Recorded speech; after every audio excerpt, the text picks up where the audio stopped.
thank you to everyone being here on your Sunday afternoon. So many faces, and some faces I'm like, those eyes are familiar, but what's the bottom half? We can figure that out later.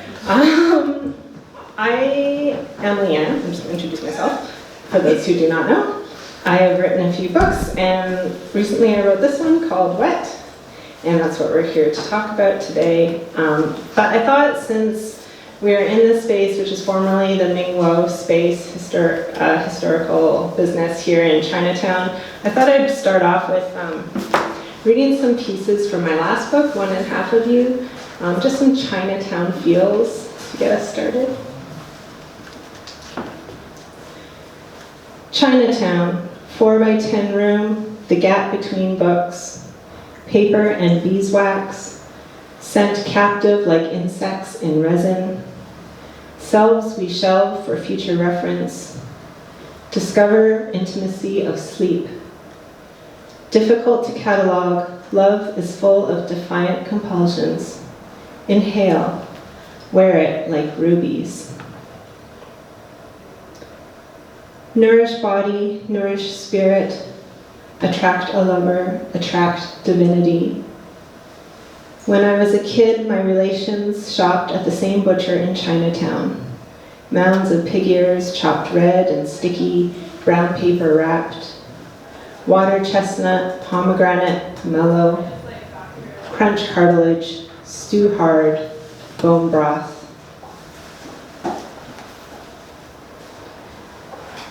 Chinatown supermarket on Kiefer is permanently closed. You wouldn't recognize Maine at Georgia, and did you hear about the viaduct? Yuen was taken by fire. The shop on Gore that sold cherimoyas and holy basil disappeared after the rent increased. On Pender, currywurst, coffee, skateboards, an uncertain future. Even Newtown Bakery has had a facelift. Displacement is a pattern, not a single occurrence. Goldstone with its oversized clock is newly gone, but of course Sun Yat-sen and the tourists that it brings are still there. Yes, there will always be tourists. I will write Chinatown a poem, a love letter.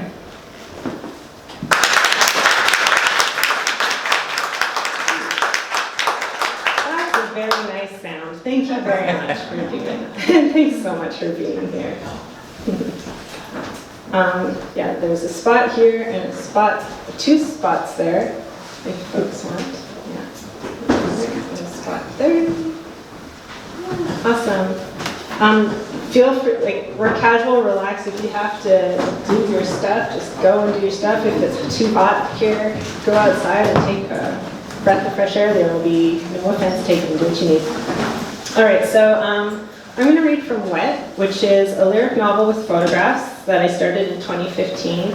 I started it after experiencing my first forest fire experience here in Vancouver that summer. It was really shocking to see the orange skies and the desiccated trees, and I remember we had a windstorm right after the drought, and then all the trees fell down and broke, and it was really hard to take. And then shortly after that I went to Singapore, where Southeast Asia was having record drought, and there were out-of-control forest fires in neighboring Indonesia, which were affecting the countries down there, and the area entered rainy season, but rain wasn't coming, and it was a really bad situation. So I was there just at the tail end of that, and saw everybody wearing masks in 2015 to protect themselves from the bad air. And after escaping a fire from here and then going to another part of the world where there's fires, and I don't know if there's ever a place where I'm not encountering a fire or a flood these days.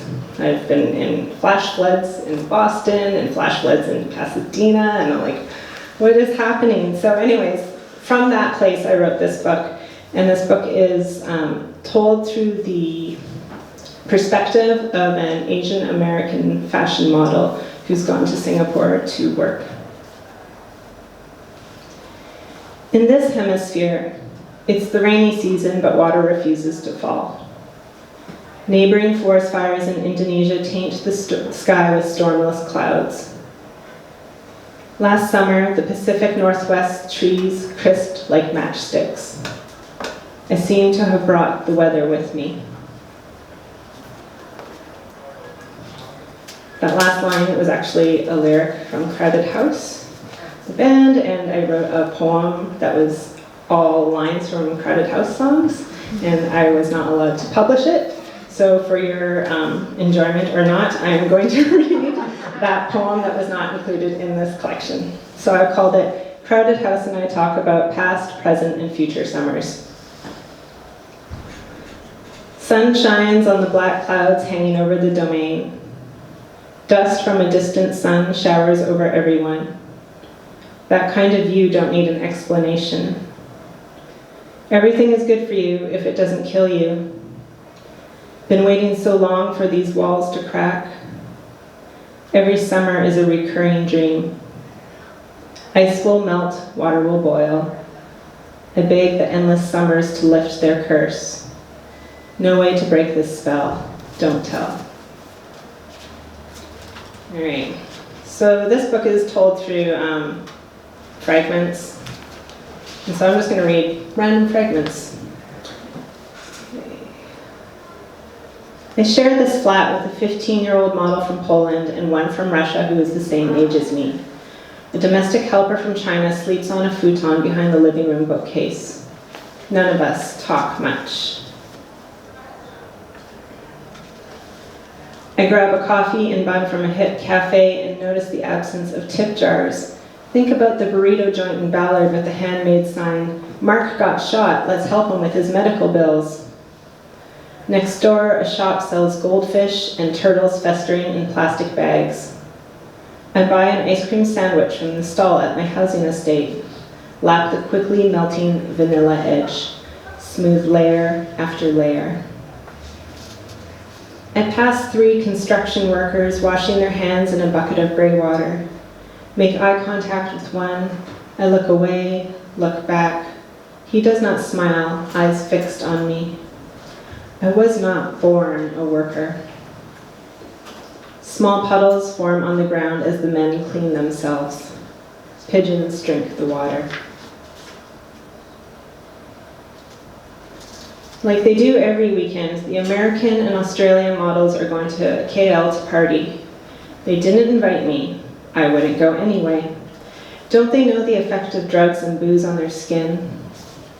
The girls in my apartment are here to pay 18% to our agency, to send money home, to save for an escape. I'm here to make triple of what I made serving in Ballard. My cousin told me about Mao's campaign during the Great Leap Forward to kill the 4 pests: flies, rats, mosquitoes, sparrows. The people banged pots incessantly to prevent sparrows from resting. Soft stones dropped from the sky. What other animals fell? 55 million people, my ancestors. In this block, poisoned bread is left on the sidewalk for pigeons, for cats, for dogs, the hungry. As she kneads my foot, my masseuse asks me where I'm from. I return the question. Her, Sabah, Malaysia, speaks English, Tagalog, and Bahasa Malayu. I'm surprised by her strength. She's 20. I'm only 4 years older, but weak and basically monolingual. Want 15 minutes body? $10 only. She guides me to a bed, clothes on, face down. She hoists her whole self on top of me, presses her rigid fingers along my body, thrusting them. Her fingers ream me through the stiff denim of my shorts until she claps palms on my back and says, "Okay." And now I am helpless with want. Models must stay hydrated, eat non-greasy food, no chocolate, exercise regularly. The agency stresses the importance of staying fair. Use whitening cream and an umbrella when walking under sun. I don't always abide by these rules. A rat runs across the sidewalk, then back again. He looks in my direction and runs towards me. I casually step to the side as the rat continues into the bushes. This is how I make friends. I'm just going to leave it there, so you're not going to be bored with me, and you can get stimulated by Isaac's genius. So I'd like to introduce Isaac Yuen, who has written this beautiful book. Isaac's written this book, Utter Earth, which came out on the same day as my book. Isaac is here all the way from Berlin. Can you believe it? You are in his presence. Yeah, Isaac's great. We've known him for a long time. We work together at Tahoma Literary Review. We have lots of things in common, like our Casios. I wrote a different one for you today. Casios Unite. But anyways, you're in for a treat. Enjoy.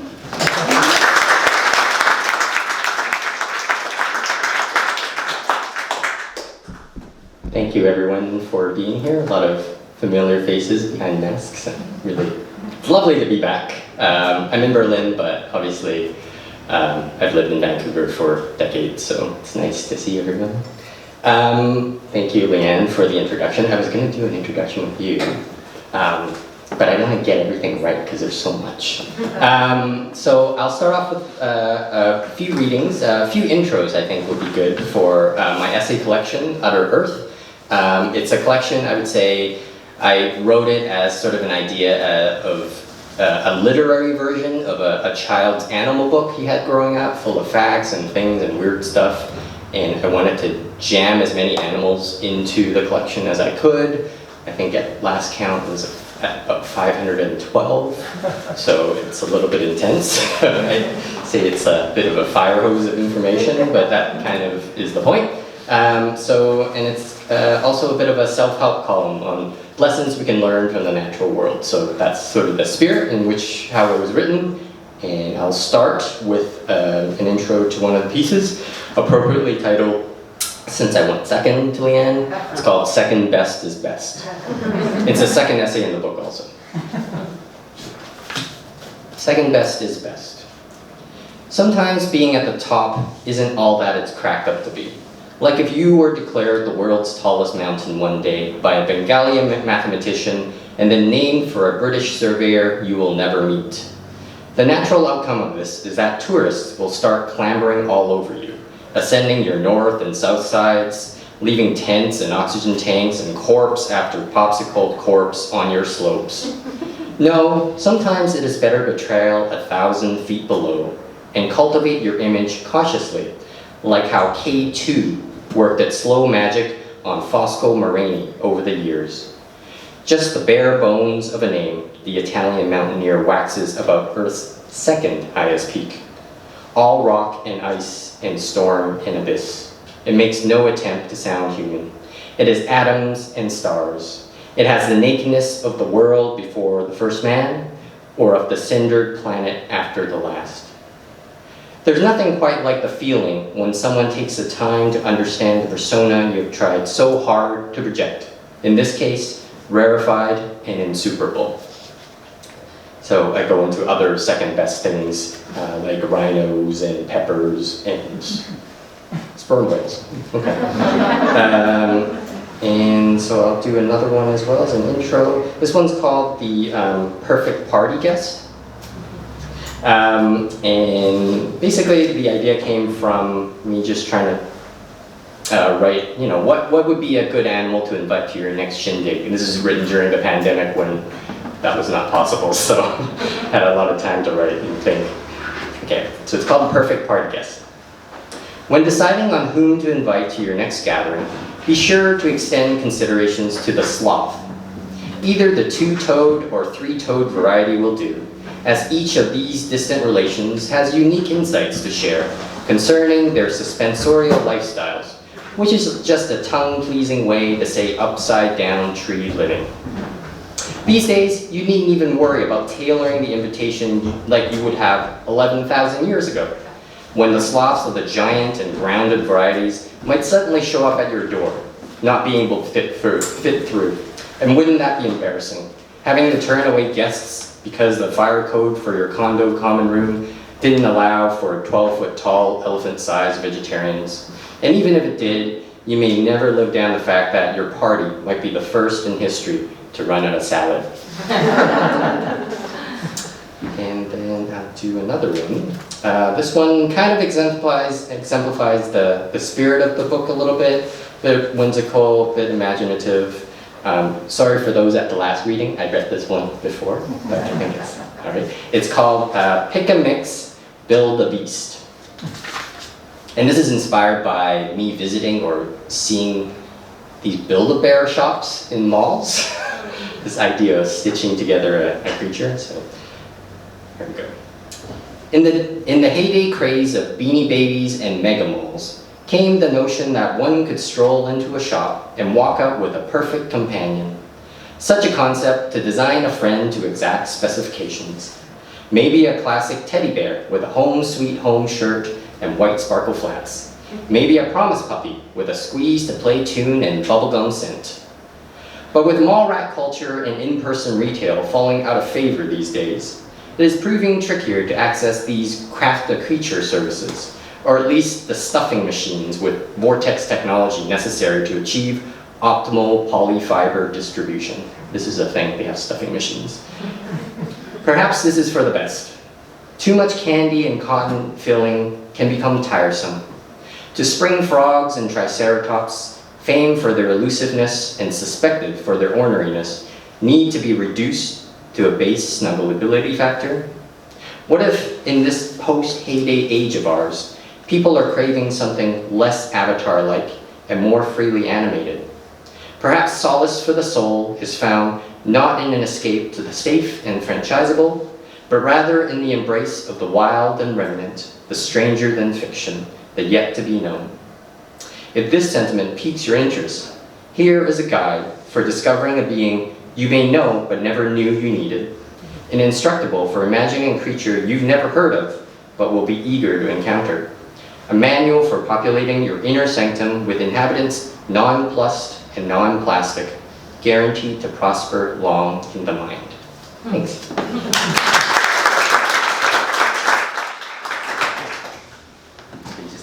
Hi. All right, so we're going to take a little break and just chat to each other for a few minutes until we get bored, which will actually never happen because, you know, Isaac and I just spent a lot of time together touring the Pacific Northwest, and we were driving together a lot, and I don't think we ever had a moment of silence. Mostly because there's a lot to chat. Yeah, but we were like driving down to Portland, and we're like, we should talk about today's event. What are we going to talk about? And then we would just go on tangents and not talk about what we were going to do, and then we showed up and we winged it, which we are doing now. It's not improvised or not scripted. It's definitely not scripted, but you'll be able to tell that very quickly, very soon. So I don't actually have a question, but I was thinking one thing though we haven't talked about yet is our titles. Yes. We haven't talked about our titles. Do you want to tell us about what got you to calling your book Utter Earth? One thing we didn't talk about so much yet. Yeah. The title actually came pretty early on for my book. So it's Utter, Earth. And so this really came to mind when I was early drafting an essay that is in the collection. And basically it was, it came to me as a way to represent both what the book is about. It's sort of a double meaning. Utter Earth is influence, or I thought of it from actually Nabokov's autobiography, Speak Memory. I love the name and the comma and sort of the image that particular title conjured. So I knew I had to have sort of a comma in the middle of the title.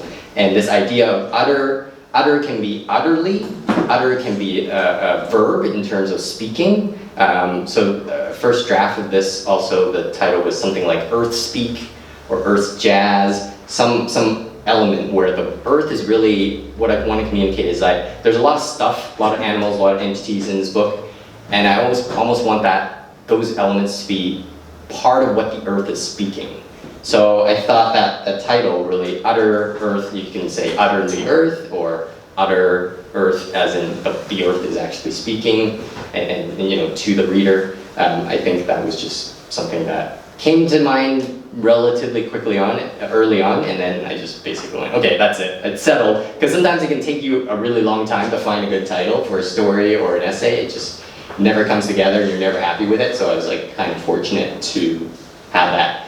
In terms of the subtitle, that's more of like the publisher really saying, Can you read the subtitle? Oh, it is, sorry. It's Advice on Living in a More Than Human World. So the term more than human world is, I think, first coined by David Abrams. And this idea that we're living in a world that's obviously, it's non-human, but it also has elements that are outside the perception and boundaries that we are privy to. And the advice is more just like of a playful sort of thing where we want to name it essays, but essays, people don't really want to read essays. So it's more of a playful, whimsical thing, advice on living. So that's the sort of reason for that. Of course, I want to touch on your book as well, Wet. We have talked about this a little bit in terms of you also find in that particular title, like that's the title. So very different. So can you talk a little bit about your search? My books usually have pretty long titles like One and Half of You and To Love's a Coming End. Nobody can remember those things. So there's that. But when I first started this book, I had a title instantly and it was Hysteria. And that was based on this experience of like end of the world vibes that were happening in Southeast Asia and actually everywhere. But also thinking about the historical associations with hysteria and feminine health. And so I'm probably not going to read it, not just because my uncle's here, but I've already read it. oh, okay.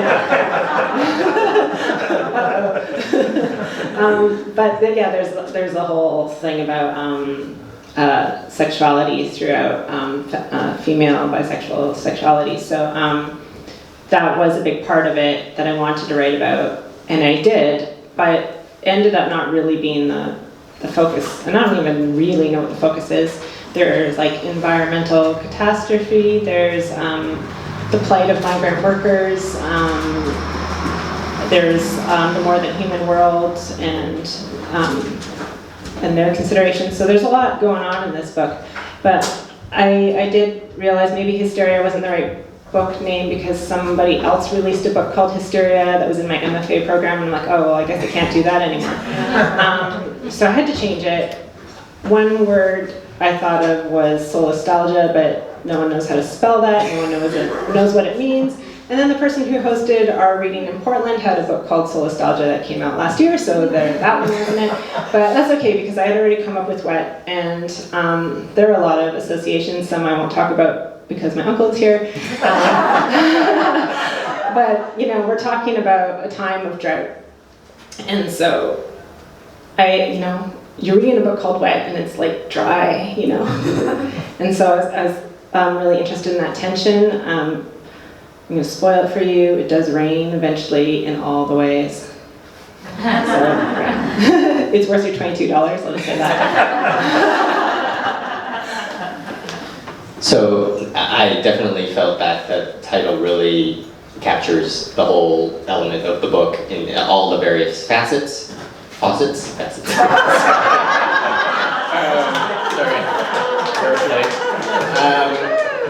But the idea that a single word can really provide, like you said, the narrative tension for the whole book when you're waiting for that in all the various guises through the drought, through different types of drought, and this idea of using the title as sort of the linchpin of the whole book is really fascinating. I think I tried to embody that a little bit as well, thinking back to the title to actually convey the book, but I think that, one of those things, it's really amazing. So I want to talk a little bit about Wet as well, in terms of, we talked about this a little bit as well, where you describe it as a lyric novel.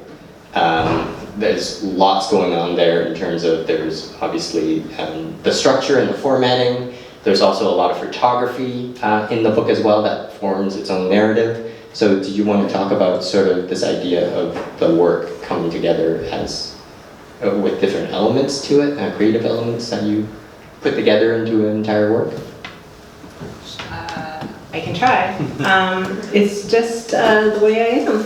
I have written traditionally, but if you read my work, you know it's not usually very traditional in its form.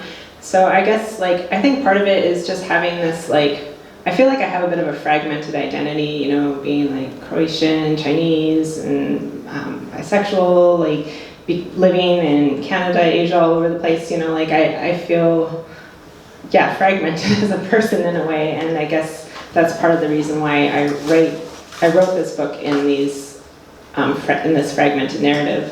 But also when there are so many narrative threads like the ones I mentioned earlier, it's just a way to kind of braid them all together. And usually my books have a musical component, and so when I was putting this book out, which is like my third or my fourth, depends how you count it, I needed to differentiate it, which was really hard. It's like your first book's easy, second book's a little bit harder, and the third book is really, really, really hard.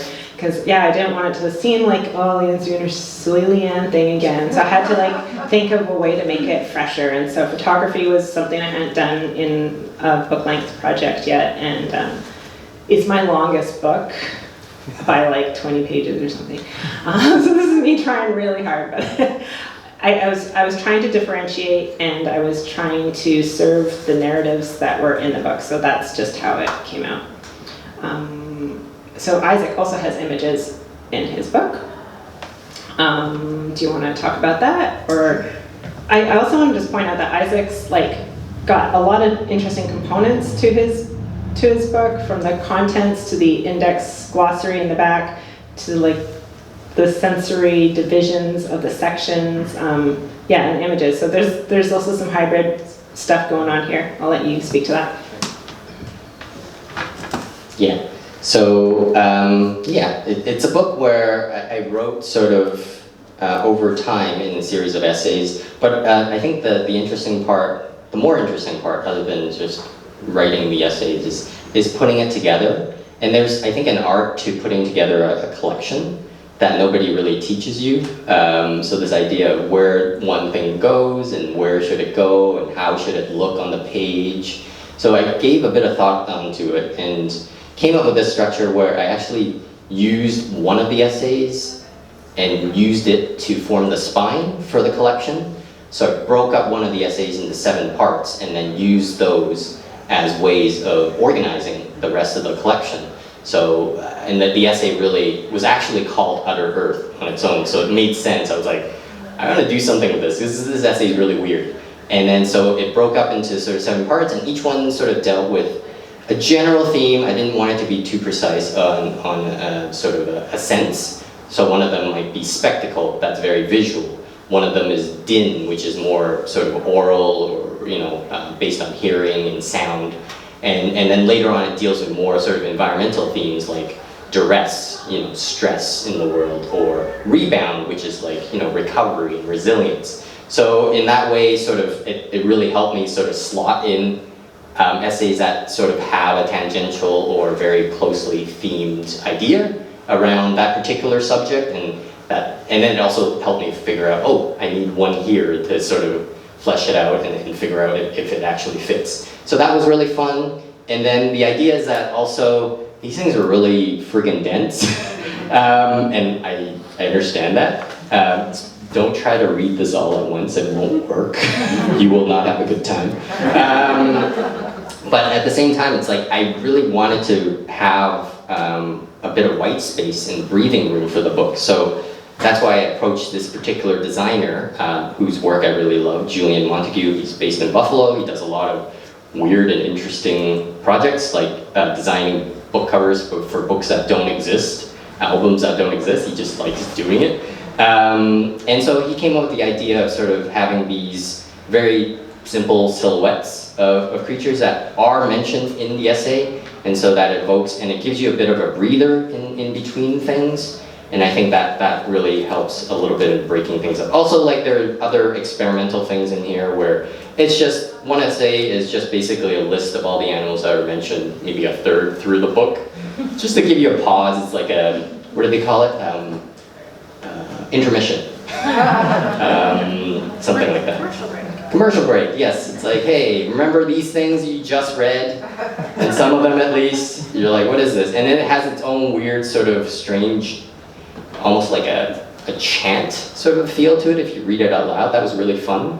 I won't bore you with this one. It doesn't work for a reading, but I think in the mind it actually works really well to just recite the names of all these things. Some of them are extinct and crossed out, which is a theme that comes across. And then finally at the end there's an essay, or well, it is an essay. It's an essay that's a glossary, basically recounting all 508 things. And it's just a random thing that was inspired by a Douglas Adams book called The Meaning of Life. It's supposed to be meaning of life. And it's just basically all these words that he thinks should be words but are not words that convey something that means something that is real. So fake words to convince some, yeah. So I thought that was really interesting. So I did my own version. It's not like that. It's just first thing that pops to mind for a particular animal. So there's a lot of like biases and snark behind certain things, which I don't think are warranted, but oh well, it's just like one of those things that came about, so yeah. Yeah, so let's talk about setting. Singapore in your book, and sort of the exploration behind the city, the landscape, the people, the structures, I guess, and navigating that particular situation. Can you talk a little bit about sort of your personal history with it, as well as sort of how you chose this to be the focus of your book?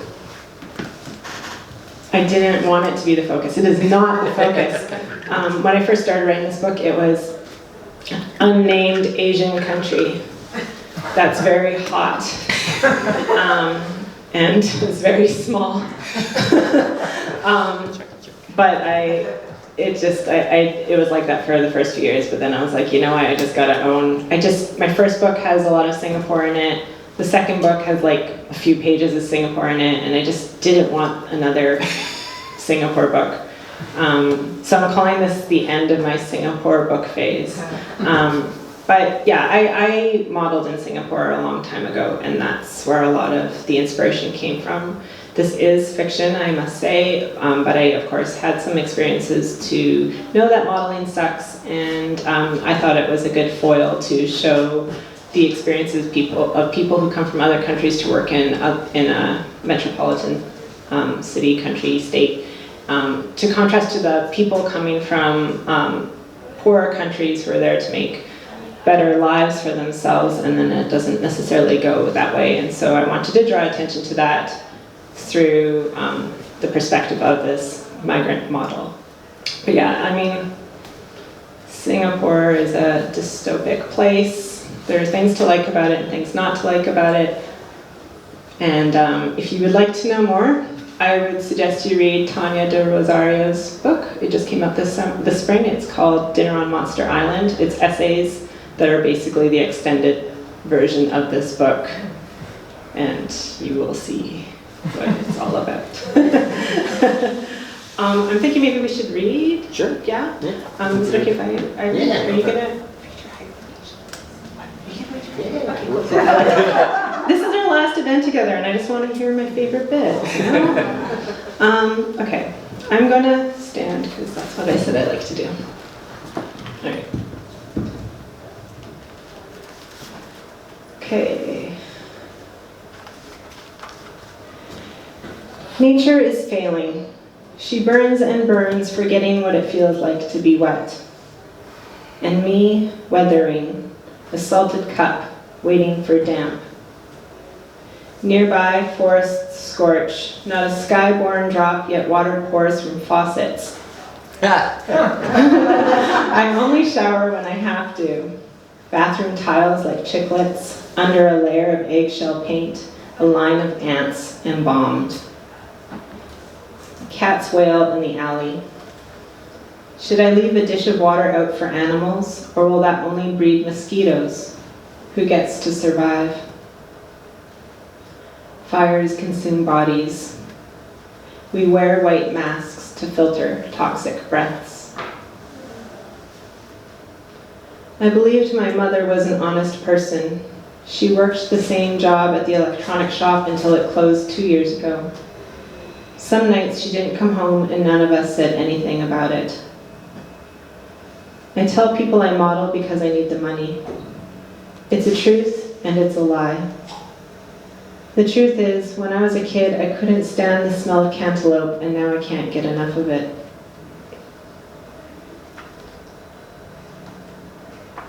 Dear pigeon, your body is a rain-filled cloud.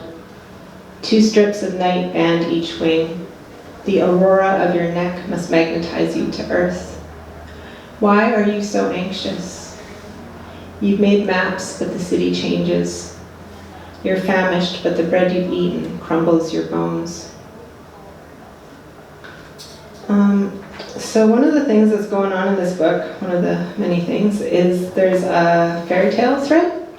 And the fairy tale is a reimagining, or like a reimagined sequel to Snow White. So it's threaded throughout, but I'm going to read it consecutively, and that will be the end of my reading today. Okay, here we go. A huntress knocked on Snow's door. From a faded, snow-dusted sack, the woman presented Snow with a welcoming gift of apples, persimmons, and pomegranates. Snow couldn't guess the huntress's age. She had a prominent nose and her hair was dark with a slight auburn tint. She smelled faintly of soil, musk, and animal blood. Snow had a fondness for hunters, since one had spared her life. Best not to let anyone into your cabin, the prince admonished her before she left. Despite that, Snow invited the huntress inside, then washed and sliced some of the fruit. The woman took an apple slice off the plate and motioned for Snow to have some. Snow knew she shouldn't, but she couldn't help herself. The apple was crisp and moist and delicious. Snow told the woman how she came to this mountain to see red foxes. She hadn't seen one before, and after 2 days, still hadn't. In fact, she hadn't seen any animals at all. The woman nodded. You'll see one soon. Snow hoped she was right. The huntress ate a few more apple slices before heading off. Out the window, Snow was surprised to see the white landscape had started to melt. Perhaps now the animals would emerge. As she scanned the snow for movement, she was startled by a thunk at her window. A bird lay on the ledge outside, unmoving, its feathers a surprising bouquet of sunset colors. Snow opened the window and collected the bird with cupped hands. It was so beautiful and warm. She pressed the bird to her cheek as if to keep life from leaving its body. Its head flopped back and a drop of blood emerged from its beak. Snow brought its tiny chest to her ear. The heartbeat ceased. Snow's tears surged. How badly she wanted to be close to animals, to have them love her as she loved them. Perhaps she should never wish for anything again. So a little bit later in the story, we find out that the huntress is actually a fox. With a smile, Snow stepped closer to the fox. Your tail looks so soft. May I touch it? The fox nodded. Snow had underestimated the bushiness of the tail, which now curled around her entire body, supporting her head, weaving between her legs, blanketing her torso. The fox's snout traced from Snow's toes along the side of her body and neck. She paused by Snow's ear, hair bristling her skin, and whispered, "You smell damp, like melted snow." Snow blushed. She closed her eyes and surrendered to the spread of red fur that caressed her. She looked down to her thin feet and watched them delicace, a sensation she had never felt before. Her calves, then her thighs, spilled into the widening pool. Inch by inch, she dissolved. Snow soon relaxed into the newfound boundlessness of her body. You may think that it's a misfortune to melt. Even Snow had seen the Wizard of Oz. But becoming part of the mountain was what Snow wanted above else. all else. The fox led the others into the cabin, the deer, the owl, the shrew, the crane. More followed. The animals gathered around the crystalline puddle that was snow, and they saw themselves reflected. They bowed to her and lovingly lapped her up.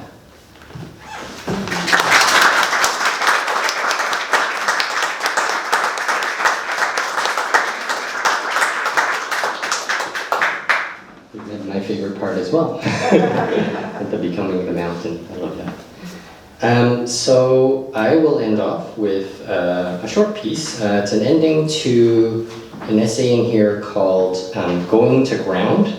And I had this basic prompt for this idea. Was really about the idea of slowing down or listening to the earth. And so I played with a lot of ideas about sinking in or listening to the ground, becoming subterranean. And then so the end of the essay is a little bit, I wouldn't say preachy, but it's more of a thought experiment as to what we can learn from lemurs, and sort of just ended up that way, so. Excuse me. Going down to ground. Maybe we as a species are missing something vital by never knowing what it's like to go dormant for a spell, the way sessile oaks and fat-tailed lemurs do. Consider the latter, 9/10 us in genes grafted onto our present-day civilization. For 3 to 7 months each year, 8 billion lemurs, gorged with fruit and flower nectar, would log out of their lemur virtual meetings and shut down their lemur straw factories to curl up inside their arboreal apartments. Lemur power plants would shut down. Lemur wheat fields would lie fallow. Geopolitical tensions and autocratic ambitions would cool off during this bout of torpor, with everyone seeing the beautiful prose over the revenge messaging woven into that most famous of lemur plays, penned by that most renowned of lemur bards. To sleep, perchance to dream, aye, 'tis no rub at all. I wonder if humans in turn would be content with such a swap, to live tail sufficient amongst Madagascan baobabs and flame trees. Would our ambitions lead us back down to the ground, back on our roads of striving and world rotting? Perhaps. But perhaps through such a species exchange program, we can come to experience other ways of being that will take hold in our psyches. Lemurs may learn to look, really look, up at the stars, while we humans may learn to pause, really pause, to see the roots of creation. And together we might trace the path from the common womb whence we both emerged, to the common clay where we shall one day both return, singing the praises of an earth that has long sustained our mortal coils, this dark and wild country, which remains, to this day, the only place to craft the primate soul. Thanks for coming.